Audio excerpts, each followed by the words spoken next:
when it comes to Krishna and Arjuna in the battlefield, Arjuna hears and hears and hears Krishna give all these teachings, and his doubt is not gone.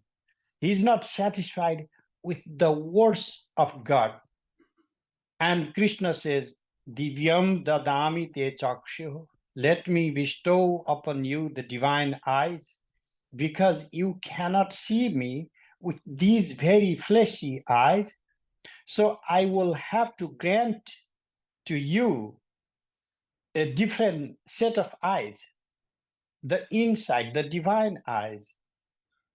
And that is where Arjuna describes this graphic, direct perception of Krishna in this universal form, wherein all the time and space is consumed, and the sun and the stars, the moon, the rishis, and all the other sages and the demons and gods all are coming, springing forth, going back into this cosmic body of Lord Krishna. This is a different type of experience that we encounter in the Bhagavad Gita.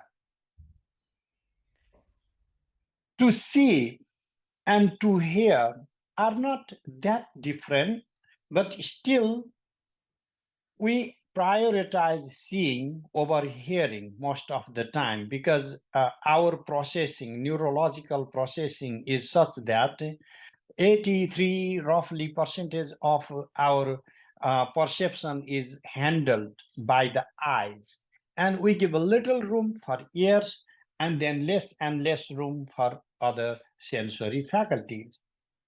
And if that is the case with sight, what about tasting God? What about smelling God? What about touching God? I mean, and then we get less and less conversation on those different modes. Most of us never even think about smelling God or touching God. That might feel a little awkward. Tasting, licking God. No, that is a very different kind of conversation. And what we are used to is hearing, a very neutral, and seeing. What happens in the sight, though, when we are seeing somebody, like or something in front of my house is a tree and I see that tree, there's a clear separation in the sight. In hearing, we have a direct confrontation of the words, the sound going through the cavities of our ears. That sound is penetrated within our system. So the words, the speech, the hearing has this different mode of interaction in which the object directly pierces through our system. Even in sight, even in seeing, the traditional Hindu analysis of seeing is not an object removed far apart, but rather the very object is coming within our being.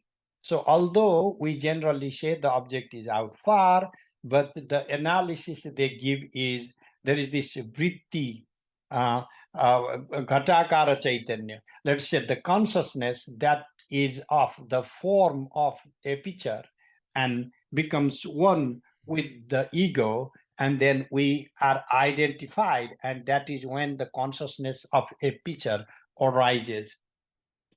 So if the sight and the hearing are these two central modes in which all the world literature about divine encounter comes, is there anywhere a conversation in any culture at all about other three sensory modalities of encountering the absolute?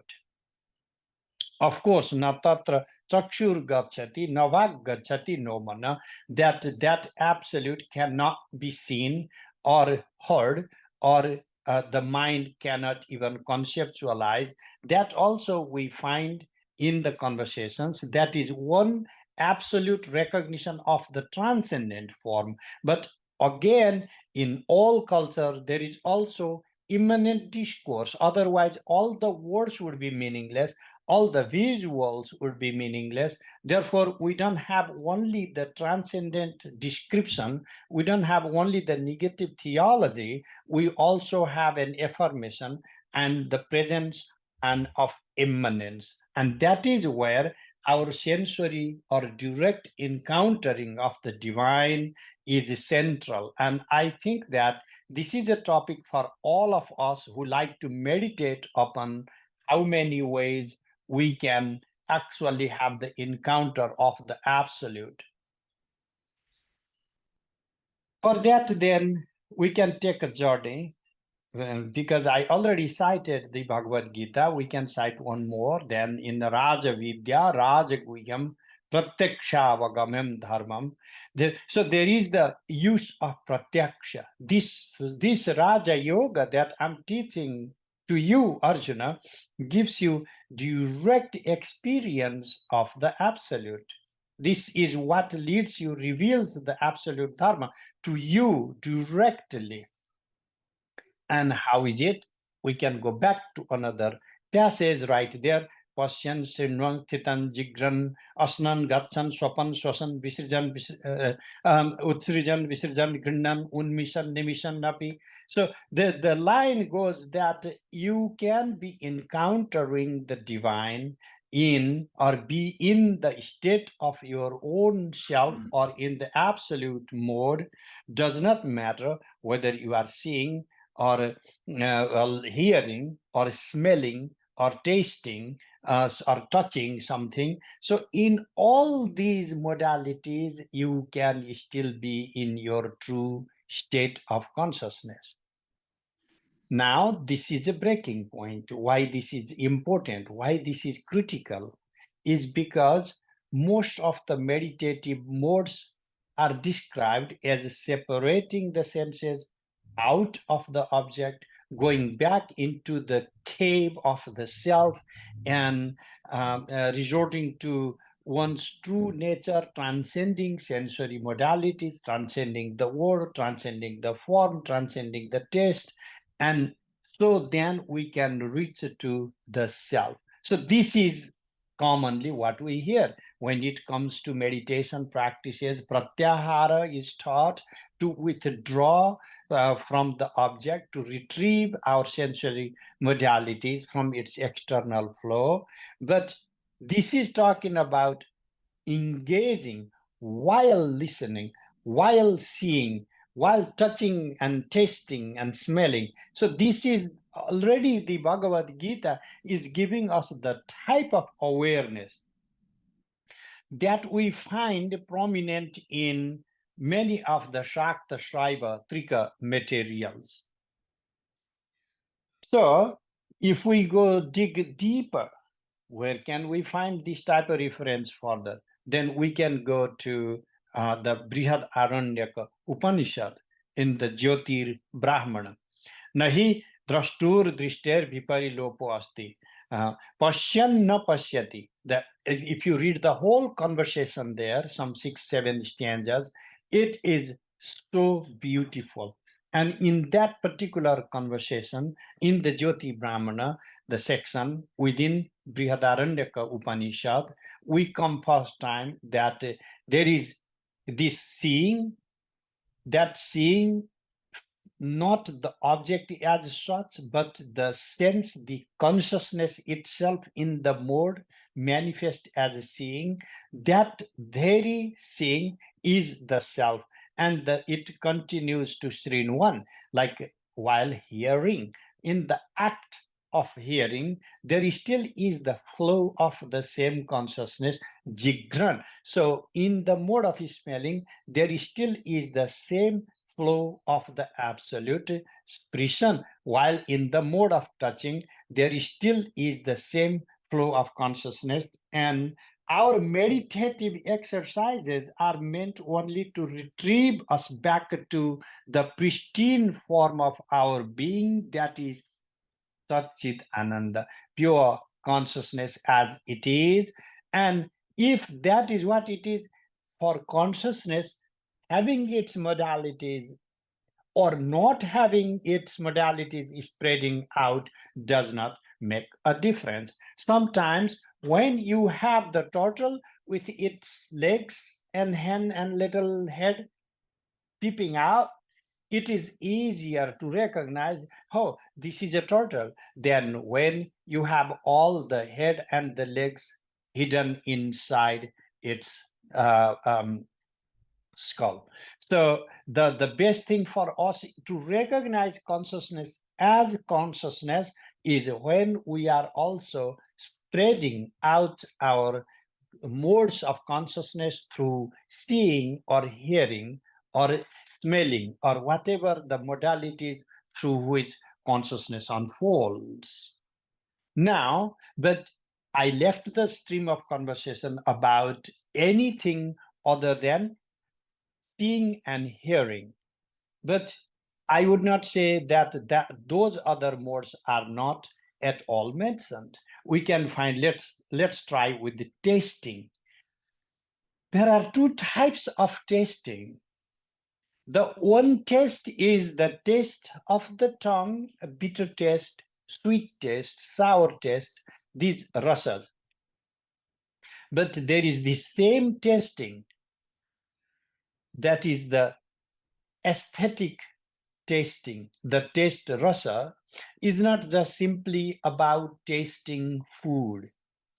Starting from the rasa of a culinary practice, Bharata, the sage, developed the Natya Shastra, the science of drama, in which he gives 8 rasas, and later Abhinavagupta adds Shanta rasa to it, and then we have these 9 prominent rasas. They are tasted. There is the same type of licking, the same type of testing mechanism. If you read the words they use to describe aesthetic joy of tasting, they say chewing, charvana. It's like Abhinavagupta repeatedly uses the word chewing. What do you do? Like if you have some jokes, you repeat, you understand some of the jokes, maybe not so easy, and then when you get it, you find it funny. That is hasya rasa, the laughter, comic rasa. And if you have sringara, beauty, then you chew on it, because the many of the aesthetic expressions may not be in front, like visible in first sight. You have to dig deeper. There are metaphors used, there are metonymies used, and you have to dig deeper. And then you encounter a sort of joy that you are licking, lehan, you are chewing, charvan, and you are savoring. That is why it is ras aswada. Abhinavagupta uses frequently, and all the other aesthetes use the word aswada. That is, swada is taste. That is like when you eat something delicious, you use the same word aswada. But now coming to the divine, what type of divine taste would it be? Is it a bitter like bitter melon? Is it a sour like tasting a lemon? No, what type of taste are we talking about? For that, we need to open up a wide range of tasting capacities we have. Love is a taste here. Devotion, bhakti is a taste here. And these are still tested by the similar cognitive psychological processes that these aesthetes argue as it is possible in the case of tasting food, for example, or drinking your juices, for example. So we can see that the whole discourse on Russia is not just to talk about aesthetic pleasure that we generally get in, if you are only translating Western literature.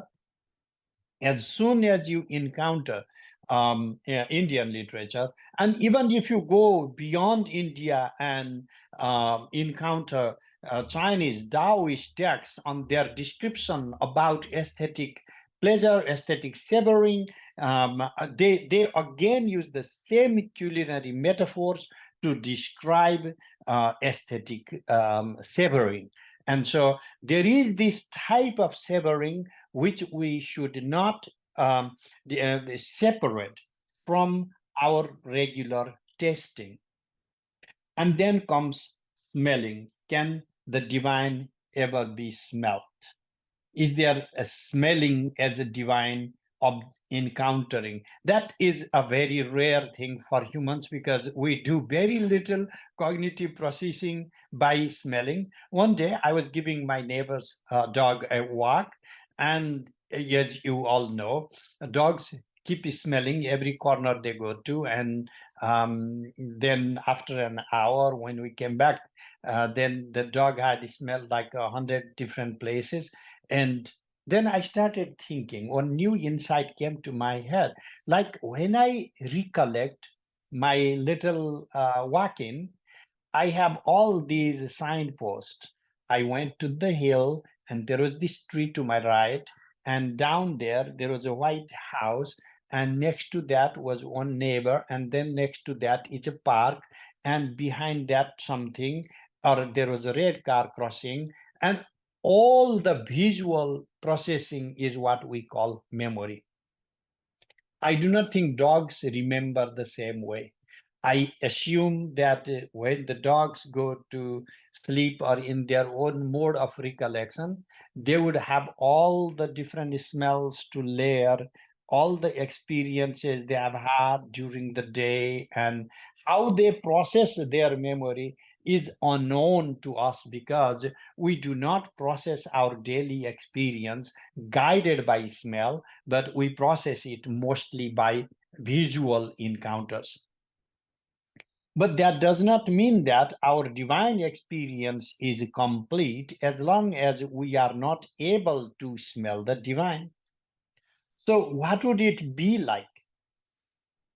Lam Prithivyatmakam Gandham Samarpayami. Now, Swamiji does all the rituals every day. So, when you make an offering of Gandha, the fragrance, you are not offering something that is out of the divine, but rather an emanation of the divine in the particular mode of fragrance. So these fragrances have such strong powers to motivate.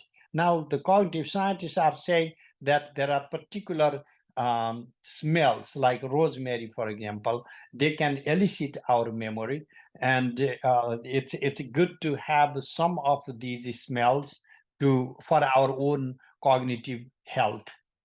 So then there is a chance we could say that we could have a direct experience of the divine through the smell. That is why now the temples, little crazy, overwhelming, mixing all the chemicals and everything. It is not meant to be like the whole perfume, but there is a meticulous use. If you read the Shastras, they always prescribe every deity. Different deities have different types of dhup, incenses to be made, traditionally speaking, because they elicit different type of bhava, mode of being. And that mode of being is not separate from the divine. The particular smell elicits a particular mode, and within that mode unfolds the absolute. Within that mode, you encounter the divine. And therefore, we should not think that maybe smelling never comes in the context of the encountering of the divine. Finally, then what about touching? Can we touch God? This touching God is so central to Hindu discourse and mostly to tantric discourse that is exactly what I want to stress for the rest of the conversation today, because the divine is given an image of form. You go to temple, you touch the feet of the deity. You go and touch the statue. You decorate it. You give all the ornaments to it. You put jewelry around the mother. And whatever you do, you are constantly touching it. But how can you say you are touching the divine? You are just touching a rock or a metal. That is why there is a whole shift of perception. For the priest, a good priest I'm talking about, the statue is not a statue. The statue is the divine presence there. Many places, temples, they sing the lullaby for the divine to put to bed. They sing Uttishta, like the singing in the morning to awaken the divine from their slumber. Just like us, the humans, food is served, drink is served, and they are given resting time, and they are given bed. They are offered the singing for them to go to sleep. Starting from prana pratishtha, the life installation ritual, all the way to daily rituals of the divine, offering the lamp, offering fruits, offering food, whatever they do, the whole mechanism is all about having a direct tactile consciousness. As it turns out, in the evolutionary processes, not just humans, the first of the living beings that came to have some sensory perception, the capacity, even in a cellular structure, having sensation, that first sensation we have is a tactile sensation, sparsha. That is why we have this vimarsha. The vimarsha is a reflection, vimarsha is reflexivity, but vimarsha above all, there is a mrish, touch, a sense of touching. There is a sense of directly touching. Because in that, when you can touch something, like when you see something, it's real. But sometimes, not everything you see is real. Have you ever had the feeling this? If you never had it, you should try it. That there is something there, and you saw it. It is there, and then go and touch it, and you feel it different. Why are we tempted to go and touch flowers, for example? Why is it not seeing enough for us? Because this touch gives us more directness.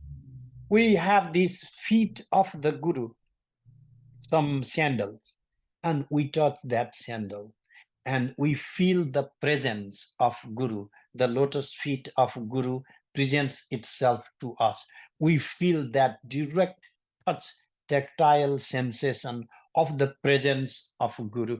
So you can explore all these different modes of discourses. What we glean at the end is what is intimate to us. This intimate to us is the first thing, our own pure awareness, not even modified as a touch or a smell or whatever, but just in its own singular non-dual state. But when that non-dual state fragments through the sensory conduits, what we have is the eyes, the ears, the nose, the tongue, basically processing information differently. And then maybe bats have a different way of processing information than us, the humans. But that doesn't mean they are bereft of consciousness. Their consciousness unfolds in a different type of cognitive biological process that is alien to the humans. How do octopus process with so many different brains? Their world is a bit different, maybe even bizarre from the human perspective. But the point is, consciousness is singular, but it unfolds according to ghata, according to the body. Whatever the body allows, the consciousness flows through. It is like the canals, like there is a big reservoir, and whatever the size and the shape of the canal and the field, the water assumes that very shape and form and that is what it repeats. Therefore, the canal is not as central as what is flowing through it.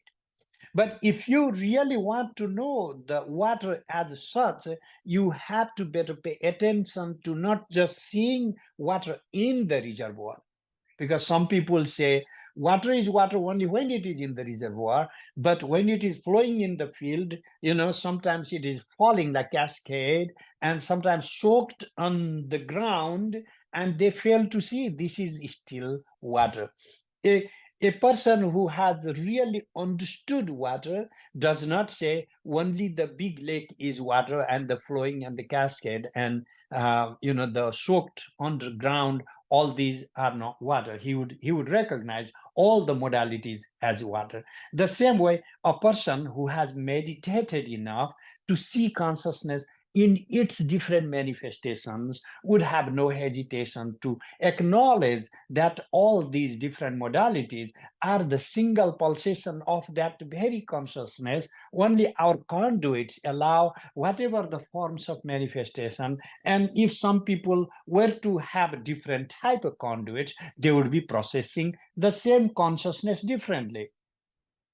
The people with synesthesia, for example, the people where there is a blending of hearing and the sight, and some of the objects of sight are processed as hearing, some of the objects of hearing are processed as sight, so they may be actually seeing the tones or hearing the color.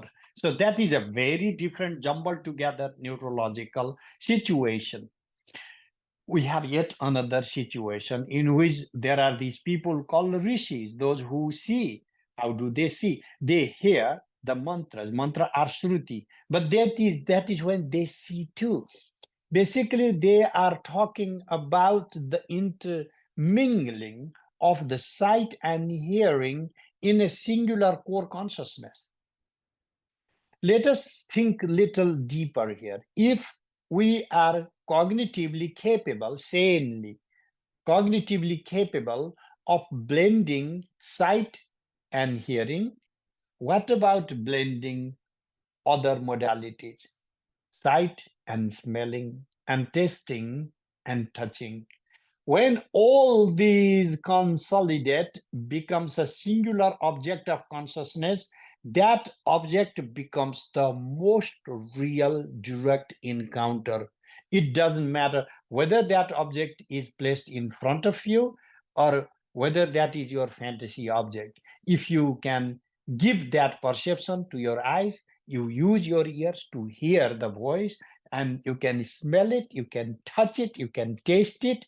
It elicits some type of emotion, it elicits some love, it elicits some bhakti, whatever the mode of emotion it elicits, then it becomes such powerful experience that even if 1,000 people come to you and say your experience was wrong, you don't listen to them, because most of our experiences in day-to-day life are either only seeing a form or only hearing a word or only maybe smelling something or the other. We are never completely consolidatedly focused enough to have every single sensory faculty colliding and blending and mingling into singular consciousness. And this is where Tantra comes. This is what is the worship of Kali. And so this is the kind of practice that is encouraged more in the Agama, but we should not miss the very beginning.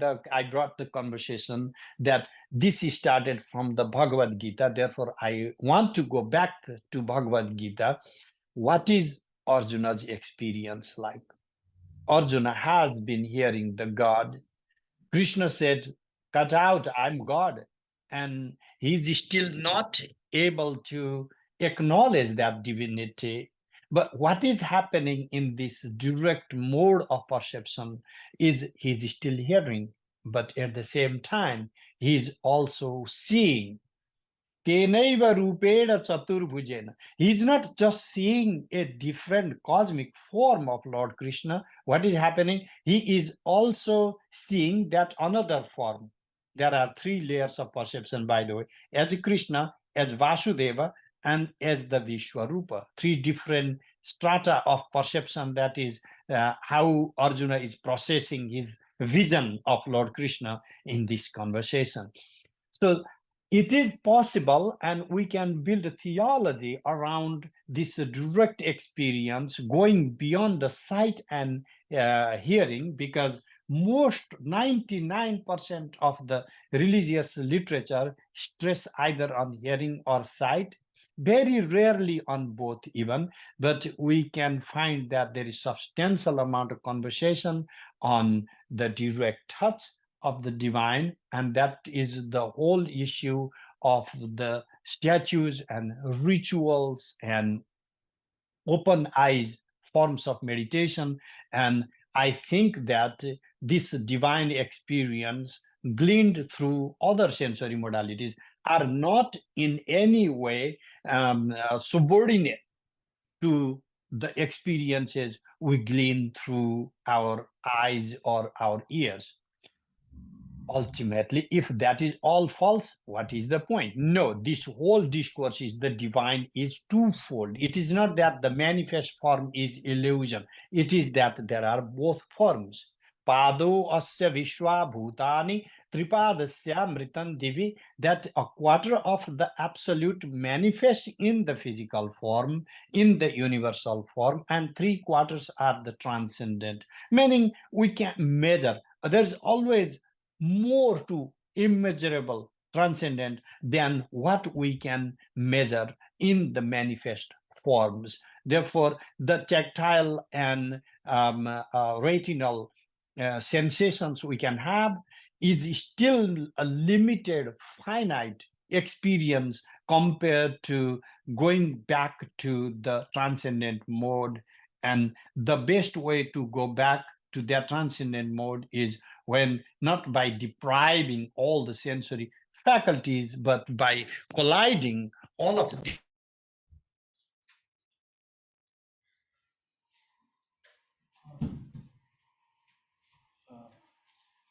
how do I get out of this? Dr. Timalsina, can you hear me? We lost your audio. I think you clicked on your audio there, and then we lost your audio there. So something happened there.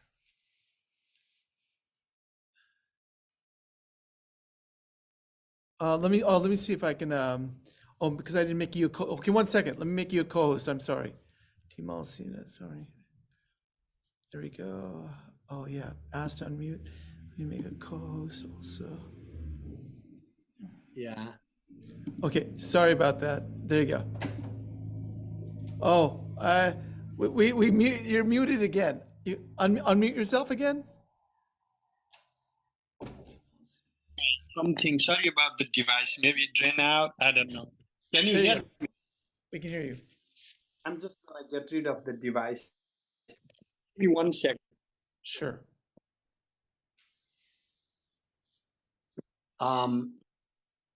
You can hear me okay, right? Yes, we can hear you perfectly.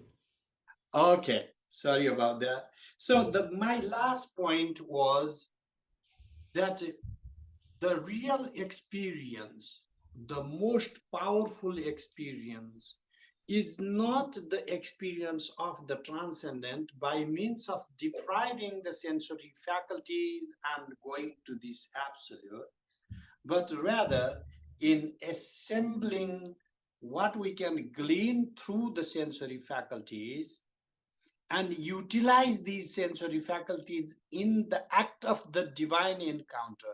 Like in puja, all of these are activated. The sight, the smell, the taste, you are savoring the fruits you offer, and there's when you are offering the best of the pieces that you eat, and then you are not eating, though you are hungry, but you can't eat. You are offering the divine, whatever the food you cooked for so long.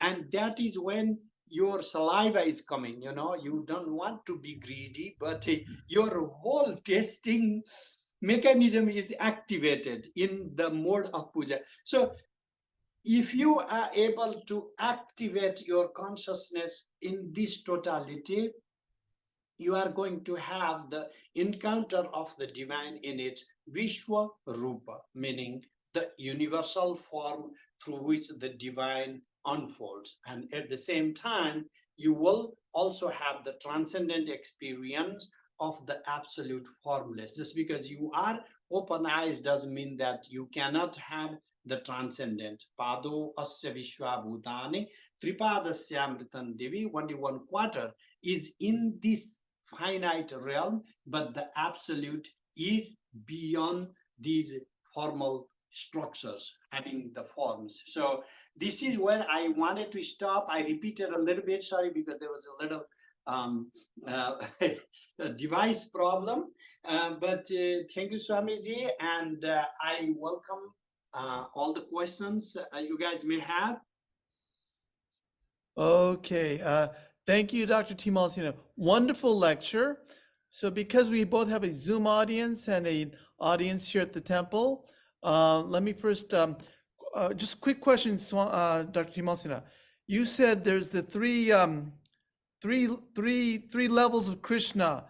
I didn't get all the three levels. When Arjuna was having the Vishwarupa, you said there's the Vishwadarshan. What were the three aspects of Krishna that was being revealed? Swamiji, when Arjuna is overwhelmed seeing this Vishwarupa of Lord Krishna, he can't handle it because it's fearsome, and Krishna doesn't tame him by saying, my sweet boy. He says, Kalosme loka kshayakrit prabhuddha, I am death, or I am time itself. And then this cosmic totality is manifesting to Arjuna. And then Arjuna is begging Krishna, please go back to your original form. But when Arjuna asks Krishna to go back to this original form, he's not saying, go back with your own two hands and maybe flute, or maybe just being my chariot driver, anything. Tenaiva rupena chatur bhujena sahasra baho bhava vishwamurte. Please go back to that very form of having 4 arms from this universal form.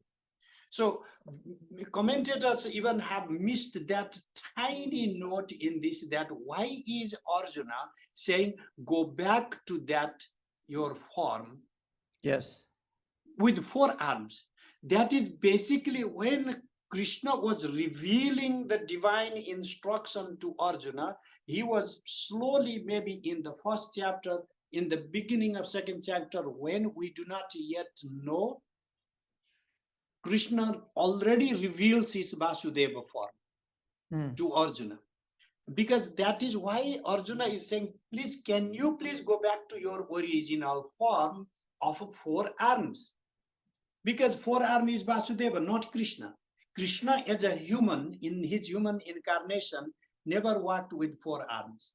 Yes. So there is the human presentation of Krishna, there is the divine Vasudeva presentation of Krishna, and there is the Vishwarupa, the universal form presentation of Krishna.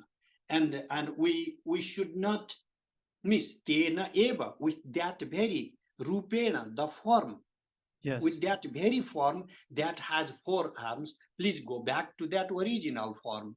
So this is why I'm bringing, like, there is another form of Krishna in the Vasudeva that is also mentioned in the Bhagavad Gita. That is what Arjuna is seeing Krishna as.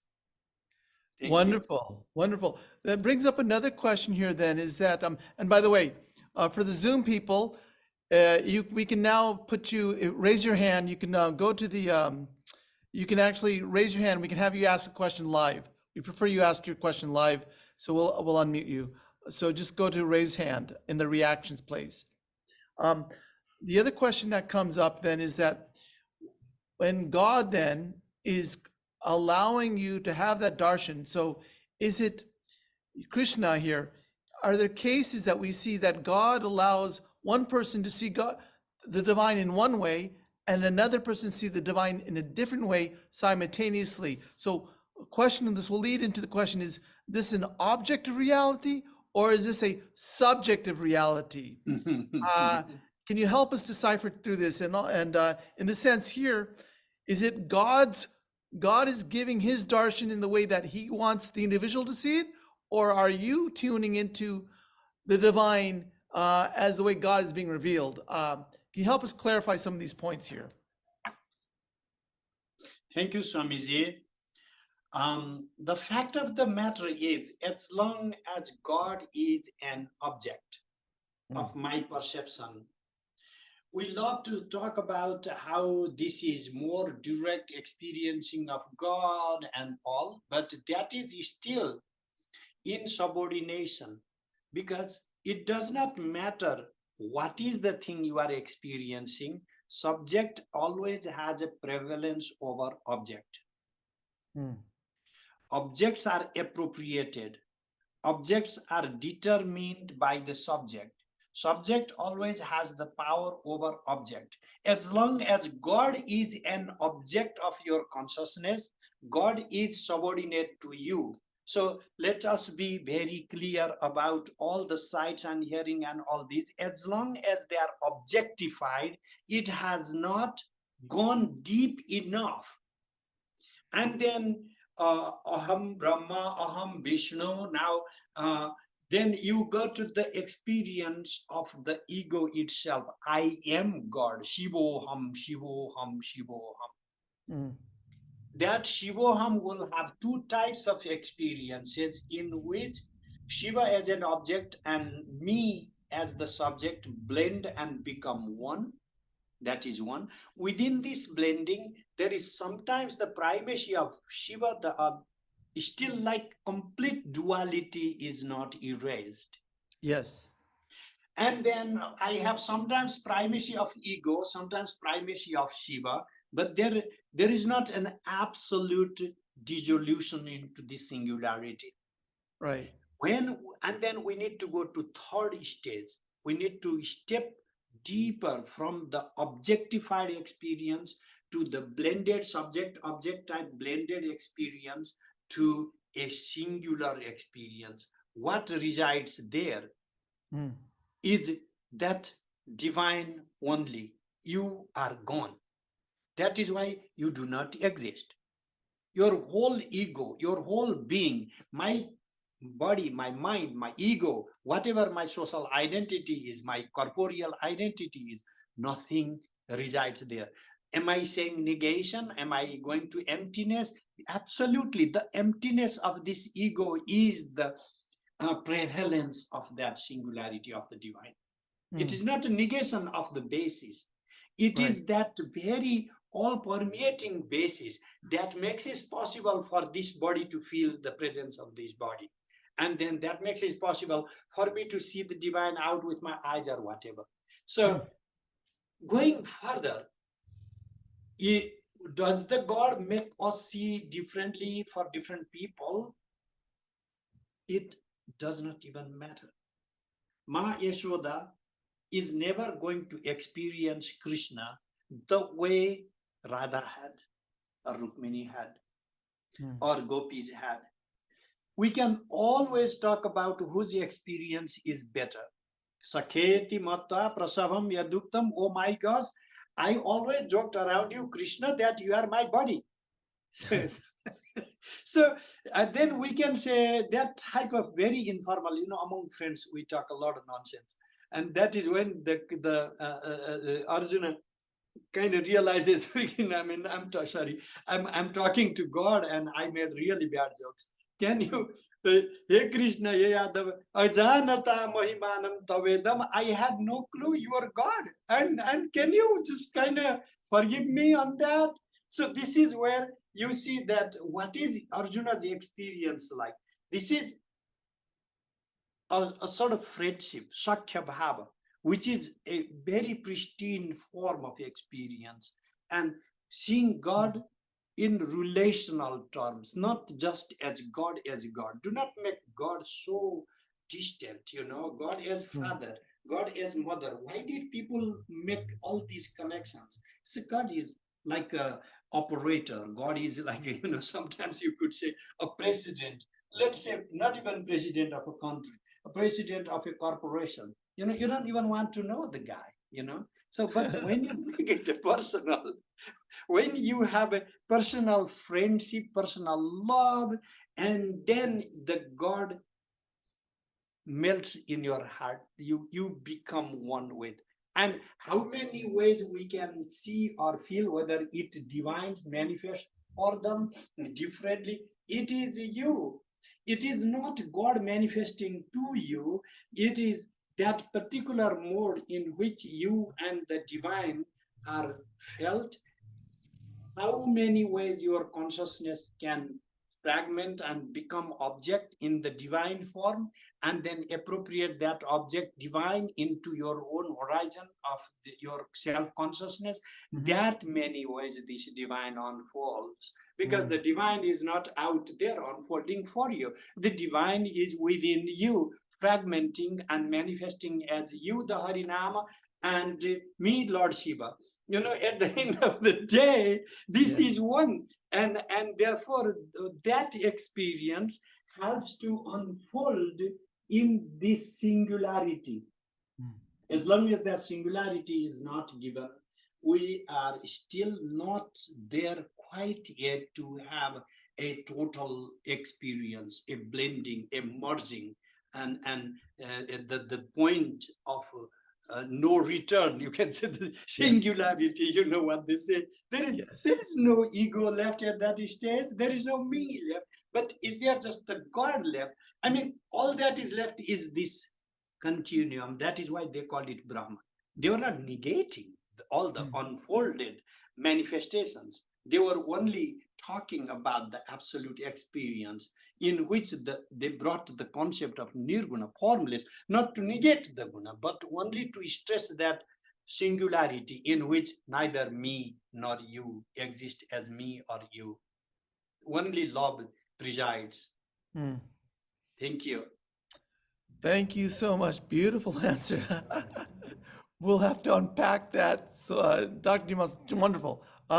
Let's go to Madhukar. I'm going to unmute you. Hey, Madhukar, can we see you? We want to see the whole experience of a seeing sight. Better even if we can smell you too. I have a problem with my computer, Swami. Jaima, Swami. Jaima. It's spinning. So can you hear me, Swami? We can hear you, yes. Yeah. Thank you, Professor Brother. So I have one question, right, about perception and knowing.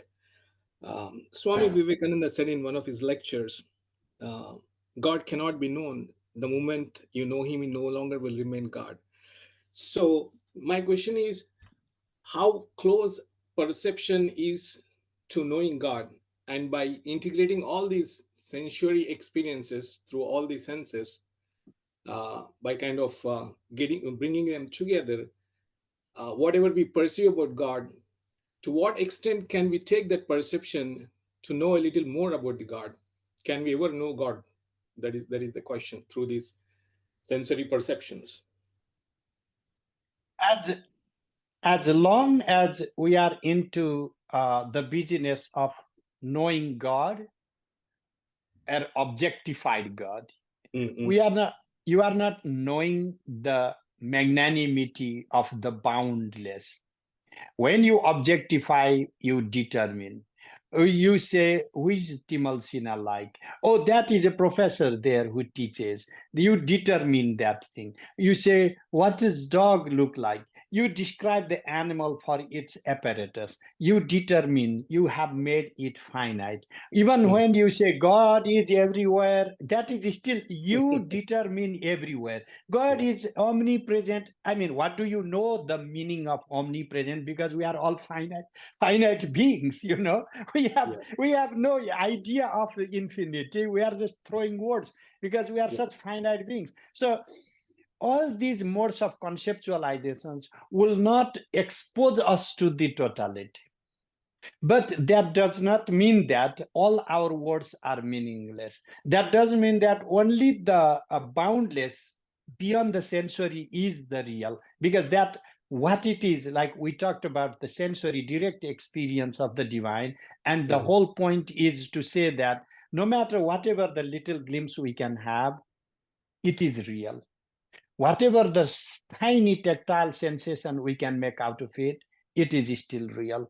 Whatever the tiny glimpse we can have with our sight, it is real. So we cannot say Arjuna might have seen Vishwarupa. It doesn't matter. It's not real in any way. No, it has value to it, because Arjuna is then convinced that he says, Karishye vachanam tava, I will obey you. I will do what you tell me. Oh, my Lord, I didn't know who you were. So therefore, the divine confronts within the singular human horizon, coming to let us know. How do we know? Then the big problem is we as humans are capable to know things only in form or words or structures. And then there is this divine that is transcendent.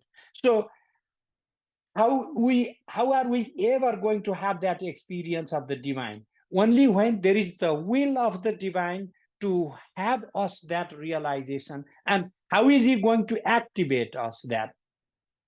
By letting us experience through whatever the mode we are capable of experiencing. So when a dog is very happy, it wags its tail.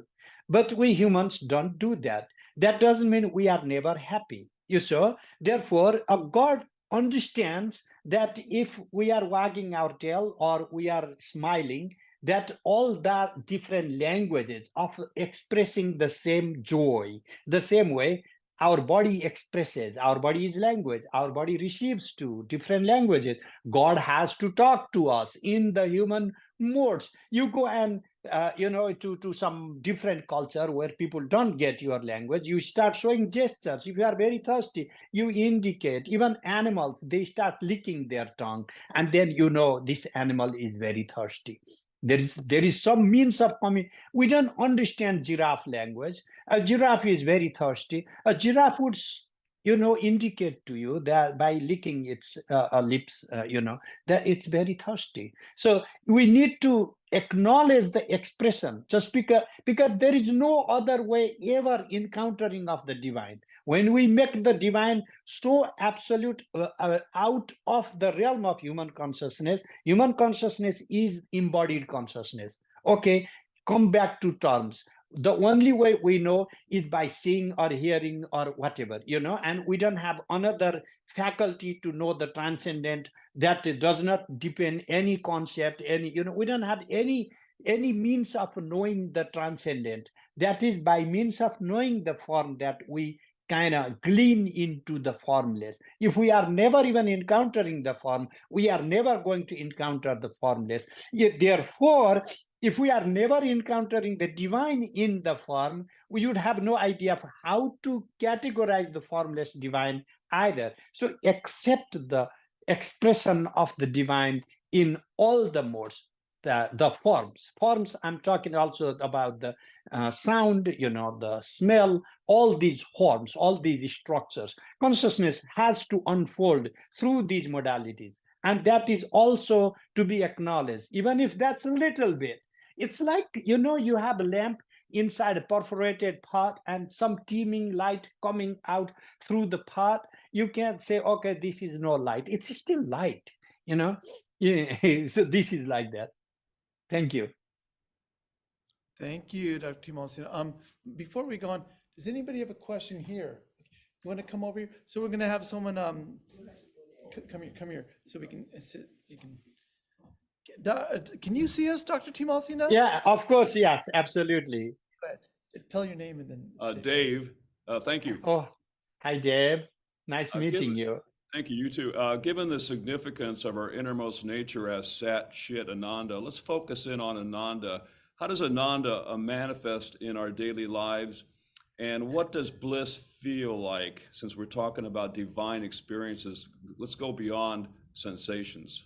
Yeah,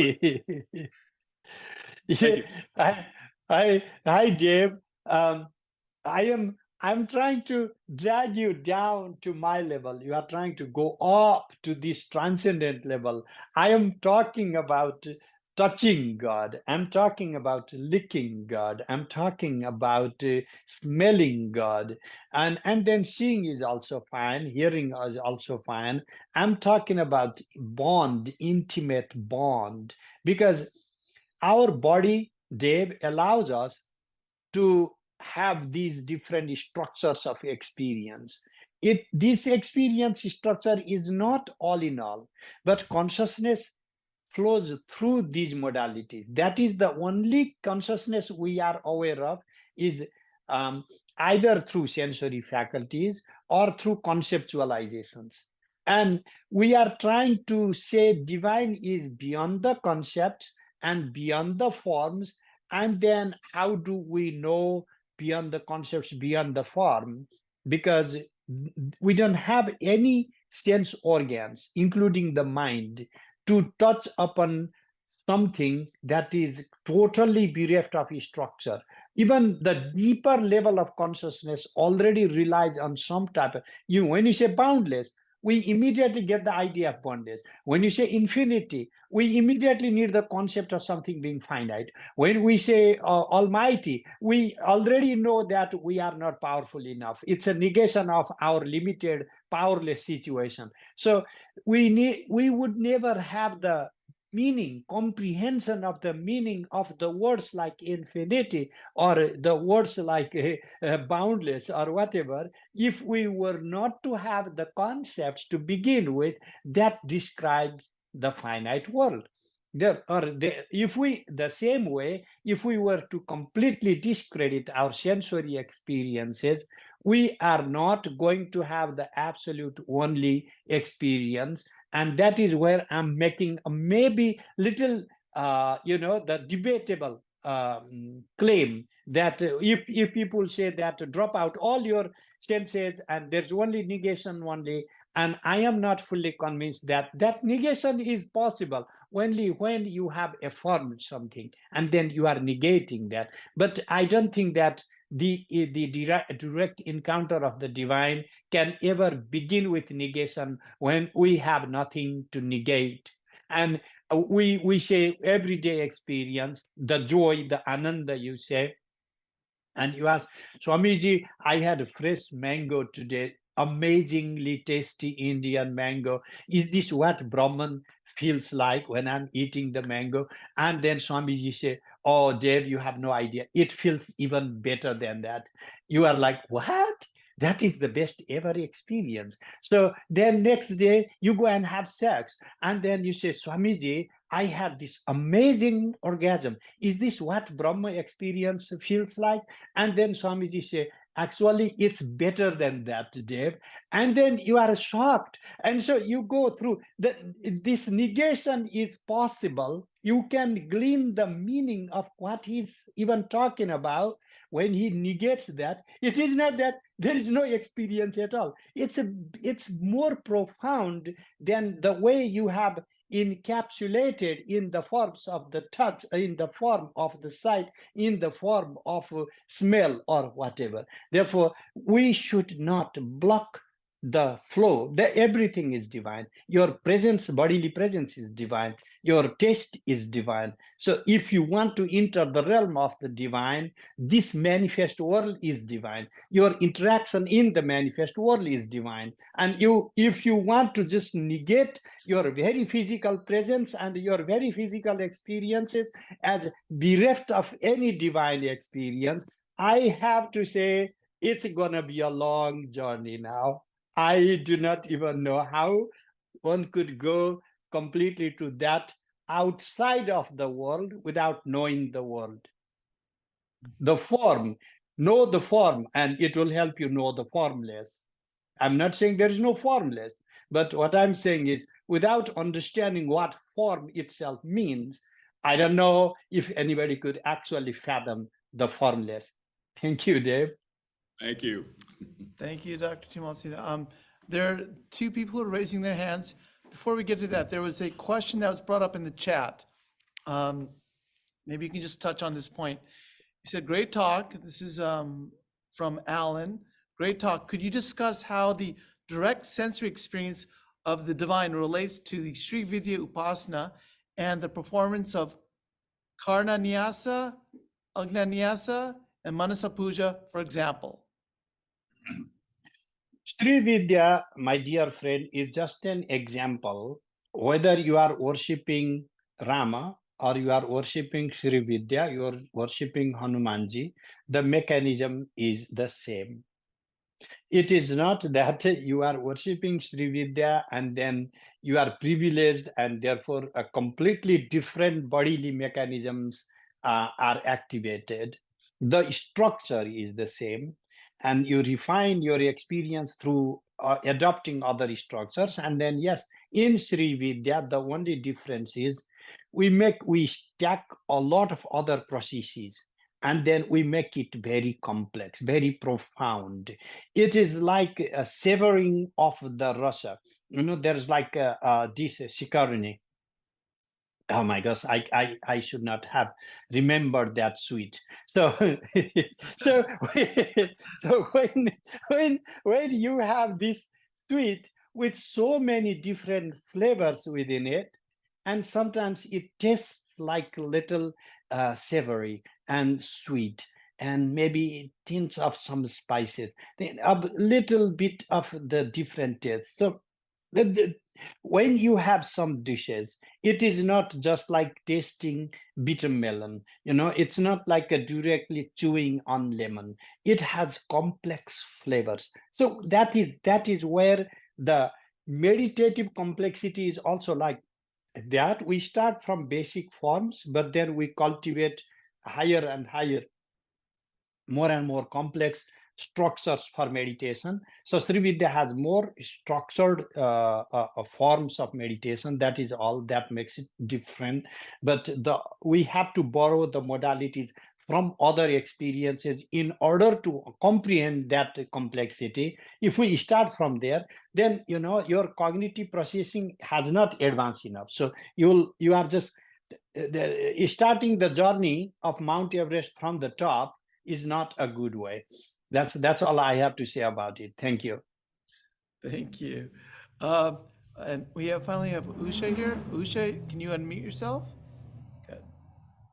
Namaste, Swamiji, and namaste, Professor. Thank you so much. I have a question, and forgive me if it's a little dumb, but I'm going to ask it anyway. When I was listening to you and taking the notes, and you were talking about the three ways of experiencing God, the three levels, one as the subjective ego perceives the object, and which is, I would imagine, the very first. And then after that, there's a more blended experience. And after that, there is the dissolving into the experience itself, in which case there is nothing left to experience the experience. But the first one, where you perceive, you said the object is always subordinate to the subject, because generally that's how it is. But if we experience God from the subjective viewpoint, the most basic, God reveals herself to us for the first time, will it not be the most unimaginably beautiful, fragrant, amazing, tactile experience? In other words, the reality being presented outstrips anything previously imaginable to us in our usual perception modalities, like the Vishwarupa, for instance. So how can that be subordinate to the subject? Isn't it like more than you can ever have thought of? Let's start, my dear, from a very basic everyday exchange. You are touching the feet of your guru.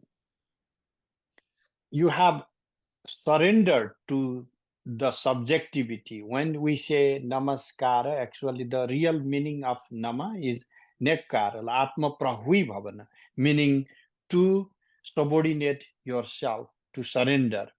And in all these social transactions of surrendering, I'm bringing first that very normal common experience. There is still a there is a subduing of the ego. And therefore, your point is valid that the prevalence, like Arjuna is seeing the God in the universal form. How can you say there is still a primacy of the ego? So my point is, as long as this is a perception of Arjuna, Arjuna as the subject is determining what he is seeing. We are only gleaning based on Arjuna's vocabulary of the divine. If Arjuna had less vocabulary to describe that divine experience, we would have gotten very little from that. If Arjuna had better language to describe that experience, maybe we could have gotten a different type of recording of that. So what I mean is that experience is still contingent upon the processing capacity of the subject. Yes, the divine is presenting itself, but still, if the subject is not fully capable of showing its magnanimity, if you have a pet dog, the dog believes you have this omnipotence when you are able to project different types of treats. But the dog is not able to understand your capacity of writing emails because that concept is not there for the dog to process through. Therefore, subject always has the prevalence in no matter what type of sensory encounter it is. I'm talking about at the end of the day, it is your experience. And why it is your experience is, even though the thing that is experienced is the same, the way you are capable of processing is not the same way somebody else is capable of processing. Therefore, there is still a primacy of subject over object, because the subject is incapable of processing. The object is not able to reveal itself in its totality. The objects do not bang into our consciousness and then kind of shatter our ego and then present themselves. That is why we are always determining. And then that is what I'm talking about, the power of the subject. As long as I am the one appropriating, I am the one objectifying. They'll say, are you objectifying me? In a lot of gender studies, no, we don't want to be objectified. Nobody likes being objectified. And we should talk to God. Krishna, we want to objectify you. Are you okay with it? So there is a little subordination I'm saying in that sense. Thank you so much. Thank you, Usha. Doctor, there's two more questions here. Let me see if I can get this here. So we have Manish says, Namaste Acharya-ji.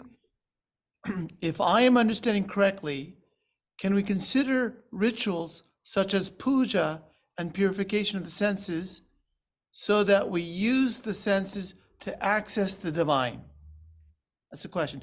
Then second one, the objective being to translate this accessing of the divine to our daily life.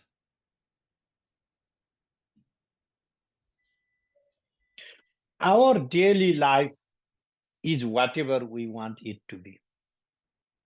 There is no different level of experience that people with God are having.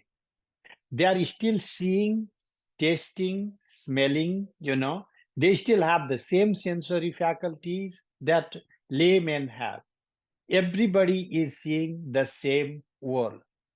Only the attitude is different. And when you do puja, what happens? The puja changes your attitude. Your smell is not about you smelling. You are using your smelling the fragrance in the mode of this singularity, which you call puja. Puja is not a separation. Puja is a communion. Puja is a spot of blending. That is where the subject meets the object. And when you do puja, then you have this fullness, fulfilledness. Puja nama napushpader yamati kriyate dridha nirvikalpe mahavomni sa puja hi adara layah. Puja is not the puja that you do by offering flowers and so forth, but you dissolving into the absolute void of the supreme sky is what is called puja. Vijnana Bhairava describes puja. So the puja, real puja, is the entry into that singularity by means of using all these bodily metaphors, sensory metaphors, and ultimately what is happening? You are able to transform your daily experiences into a divine mode of experiences. Now you are touching the same flower, you are tasting the same juices, but then your appropriation mechanism is changed.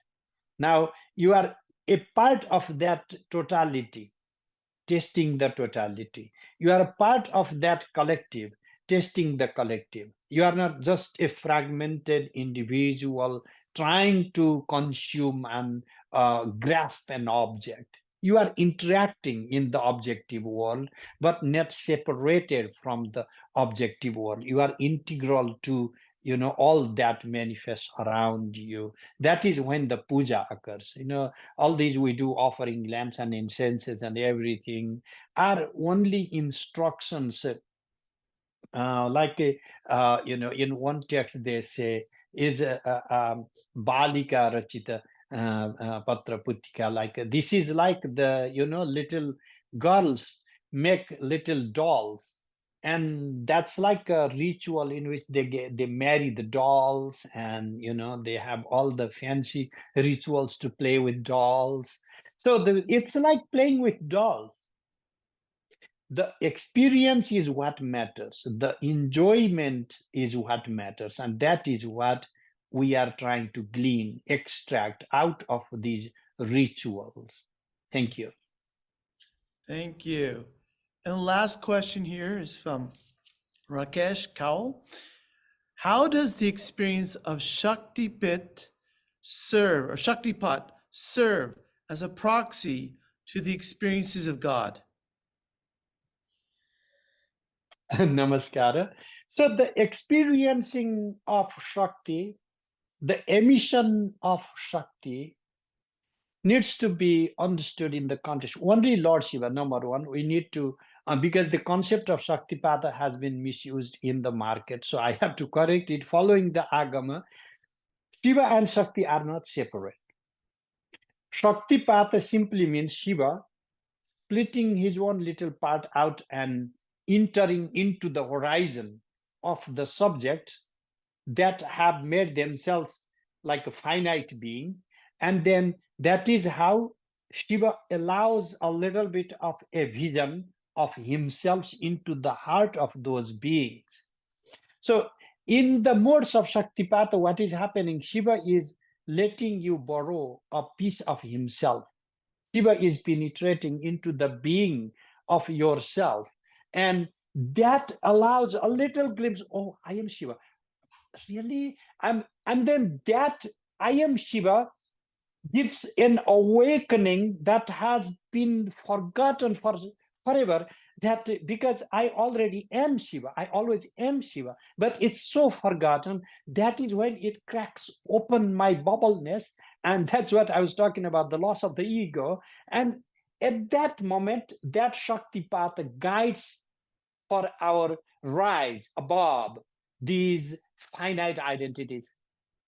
And yes, Shaktipata is the beginning of the journey, and sometimes there can be some mediation, like like even a caterpillar can instigate that particular mode of inwardness in you, like seeing, oh my gosh, this caterpillar can transform into butterfly. How can I not transform into Shiva? And if you get like that into the depth of your heart, the Shaktipata happens, because Shiva is not some alien outside of the system, a separate object. Shiva is the totality that I am also part and parcel of, and it can unfold in whatever unpredictable form. There is no law, there is no governing structure of how Shiva has to act. There is no articles of Shiva's limited modes of Shaktipata conditions. So it's like how it unfolds, only known to that totality, only known to Shiva himself. But it's a separation of himself, splitting a part of his own being that allows us to have Shaktipata. That is what we are calling Shaktipata. And that is when we have the direct experience of Shiva for a short time. And then depending on the intensity of Shaktipata, we will strive for a deeper and deeper realization. Thank you so much. Thank you so I much, have a Dr. question, Timalsina. Swamiji. Huh? Possible, I'd like to ask. Okay, very quickly, because we Yeah, have to very stop. quickly, yeah. We have one last final question here. All right, yeah. Go ahead, Shiraz. Thank you so much. What is the best way for a devotee to prepare for passing away when they get old and their body is giving trouble? Oh, this is a huge topic, Swamiji. I think we can have a, I mean, since you asked me, I'll talk like 1 minute, but then this demands a whole conversation.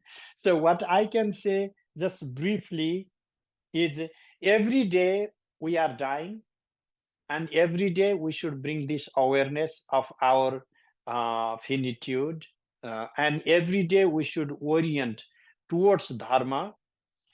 There is one saying, that's all I want to sing today, and then because it's a big topic, there is one verse, Ajara Maravat Pragyaha Vidyam Artham Cha Chintayet Grihita Iva Kesheshu Mrityuna Dharma Macharet. This doesn't apply to Swamiji, but people like us, what we need to do is when you think about earning money or when you think about learning, you should never think that you are going to get old or you are going to die. You should think that you are eternal being. Because, oh, in this age, are you still learning something? When do you think you are going to finish learning this language? Or, people can talk like that. No. Learning and earning, you should never think about your mortality. But then what about dharma? When you are acting on dharma, grihita iva kesheshu mrityuna, like a death has come and just gripped on your hair, taking you up right this minute. So when acting on dharma, you have to have that readiness. When I hit 60, I'll start thinking about dharma.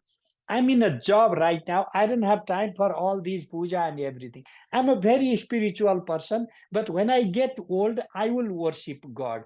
I'm sure some of you have heard these things. This is not going to work out. So you have to prepare now, because death is its time is cutting finite and finite and finite. Every second, our replication of DNA is cutting shorter and shorter. And then this is death happening every moment. When you want to do dharma, think of that. In giving, in worshiping, think of that. And in learning and earning, don't think of that. It's a kind of complex mechanism. But I have to stop because Swamiji has other programs there. Tavachaka kilana stutirambike sakala shabdamayi kilate tanu nikhila murti shume bhavadanvayo manasi jasu bahi prasarasu cha iti vichintya shive samita shive Jagati Jatamayat Navashadidam Stuti Japar Chanachin Tanavarjita Nakhaluka Chanakala Kalastime. Abhinav Gupta sings, Mother, how can I even pray to thee as every single word is your name? Every single form, structure is your own manifestation. I see you in every single form, whether they are mental or physical, external. But when I think this way, anything I do in this world is never bereft of worshiping you, because every thought I have, or every form I have, every word I have is merely your very expression. So I surrender to Mother, that all permeating. Thank you, Swamiji.